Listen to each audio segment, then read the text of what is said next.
Hello everybody, today I'm going to be talking about why Greenland looks so big on maps. I hope you enjoy.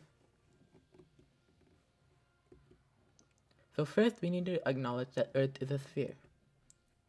So before we tackle the question about why Greenland is so big in conventional world maps, we must first acknowledge that the Earth is a sphere. Most three-dimensional shapes that we know of can be turned into 2D shapes by unfolding them into their template. Rectangular prisms, pyramids, and triangular prisms are all shapes that can be unfolded into one 2D shape.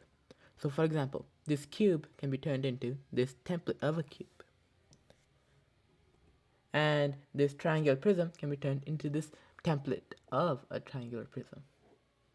But if we look at a sphere, or the Earth, we'll see that it cannot be turned into a rectangle, which is how normal conventional maps are. Because unlike normal shapes, spheres cannot be turned into rectangles because of their innate shape. This means that rectangular maps of the world aren't that accurate and have distortions. So how do they print out the Earth on a rectangular map? As we saw, you cannot accurately put a sphere into a rectangle without distorting the image. This is the reason why Greenland in many maps looks so tremendously huge.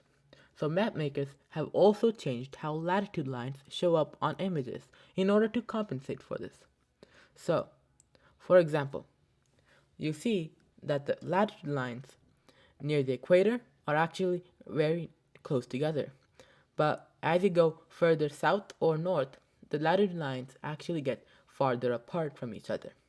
And this in turn stretches the countries inside of those latitude lines.